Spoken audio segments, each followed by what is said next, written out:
I've had a week off from uploads and recording these videos, and a lot has happened over the past few days, even the week.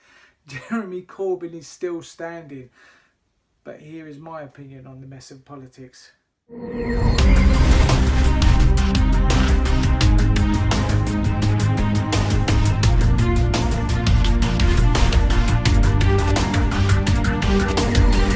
Let's start off with a few facts.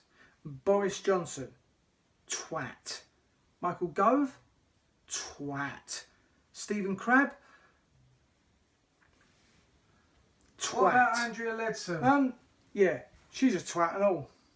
Right, that's the facts out of the way, let's get on with it.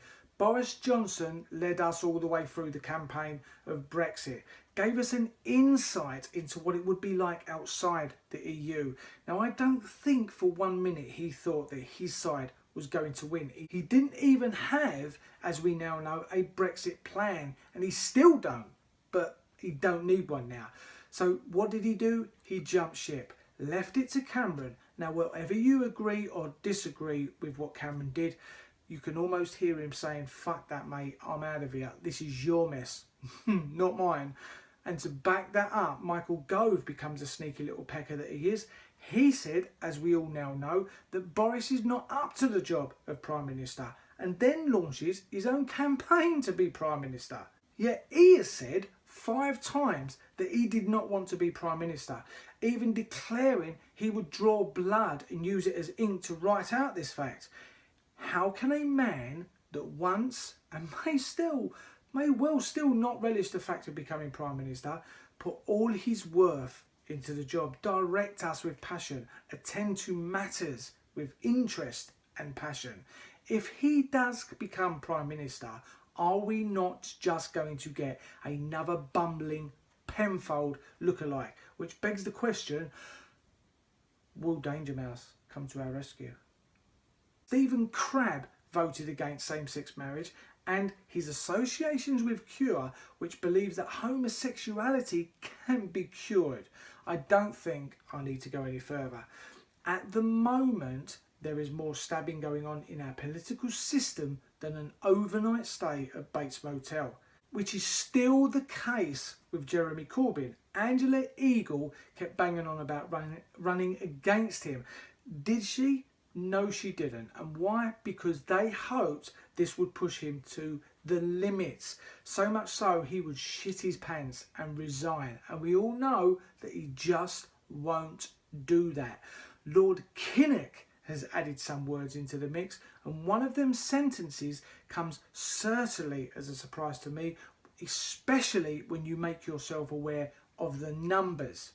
He said the problem is that from the doorsteps, from the communities, we now very well know that people who need Labour will not vote for Labour simply because Jeremy, they consider a leader, to be lacking in credibility. So from that, we can gather that Neil Kinnock has travelled the length and breadth of this country, talking to us common folk and asking our opinion. I think not, especially when you know that more than 60,000 people have signed up to be a member of Labour in the wake of the revolt against Jeremy Corbyn. Even Tony, I lied about the Iraq war, Blair has come out sticking the fork in between the shoulder blades of Corbyn, and we all know why that is. Jeremy Corbyn keeps calling him a war criminal, and I found that he will do so in public as well when the Chilcot report comes out. When you get a politician that is resolute with the truth, there are people that are going to worry. We are so conditioned with the view of politicians being corrupt, and they are, not really doing what we want. When someone such as Corbyn comes along, it's like being shot with a cattle prod.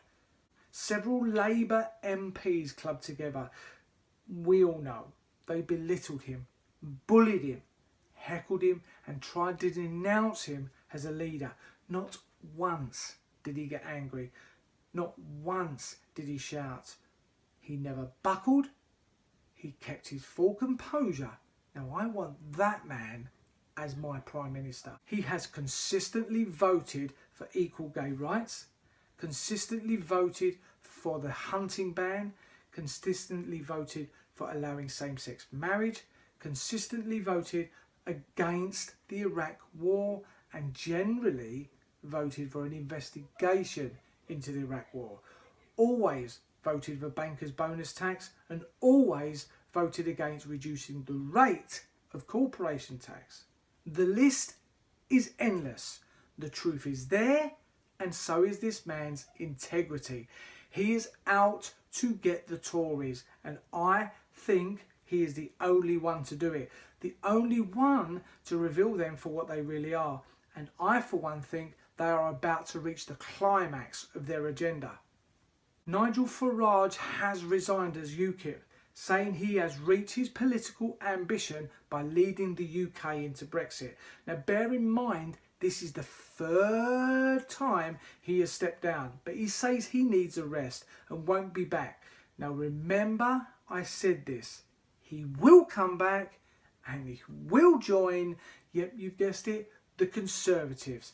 Now, with the possibility of Micheal Gove and Nigel Farage at the helm of our government, is Jeremy Corbyn you want to go head to head with these two political monstrosities?